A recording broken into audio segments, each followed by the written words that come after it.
My name is Jared Apperson. I've worked in emergency services for just over 18 years. I started my career back in 1997. I started out as a ski patroller. After working in ski patrol, I became an EMT and then a firefighter.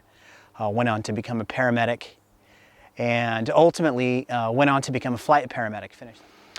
A few years ago, I decided that I had seen enough, and that it was time for me to move on in my career. And so, at the very top of my game, I quit my job as a flight paramedic, and went on to do something entirely unrelated to emergency services. Throughout my career as a paramedic, I of course have seen a lot of pretty horrific things. Calls that the average person just doesn't have to see or deal with. And every single one of those calls, it leaves its mark. It puts a little burden on your soul, and over time, after a career of doing the job as a paramedic, it all really starts to add up. And sometimes it's emotionally very difficult to deal with. And for those of us that work in this business or have worked in this business, it's often really difficult to admit that it's hard to deal with the things that we see. And there's a lot of other folks out there that are just like me. I'm just one of hundreds of thousands of first responders throughout the country, throughout the world. There's millions of us in the world. And first responders, it really encompasses the entire emergency services spectrum. It's firefighters, it's police officers, 911 dispatchers, EMTs, paramedics. We all contribute to this first responder community. And it's our job on a day-to-day basis to go out and help others that are in need. But like me, everyone else that's doing this job, they're exposed to pretty horrific things, traumatic emergencies, very, very sick patients. We witness a lot of death, and throughout our careers, we tend to acquire a lot of ghosts. And there's this stigma that happens in emergency services where we feel that we have to be tough and we have to be strong because no matter what, we have a job to do, and we can't let the emotional side get in the way of doing our jobs.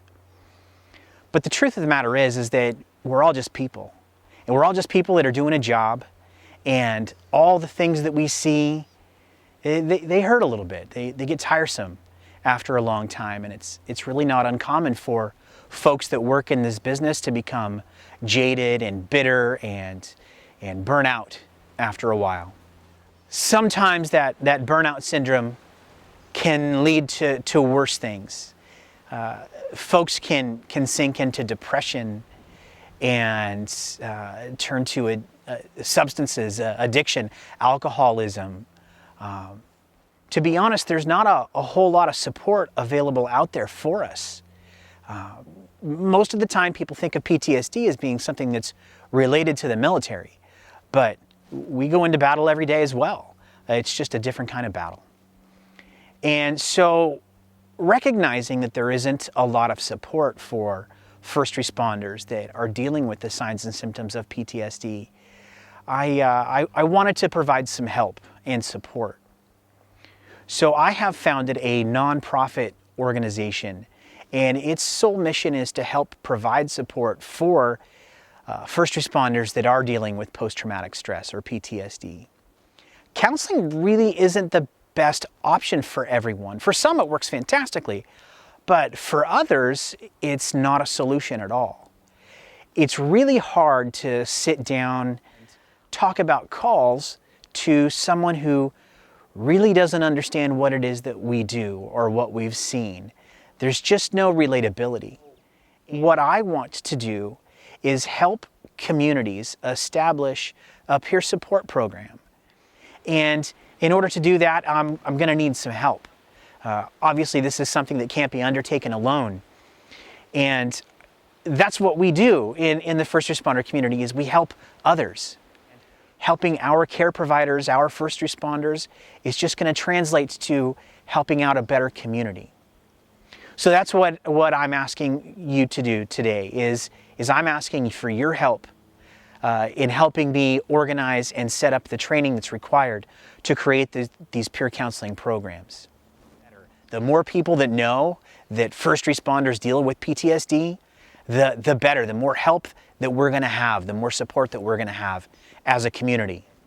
With the right help and with the right support, really anything can be possible.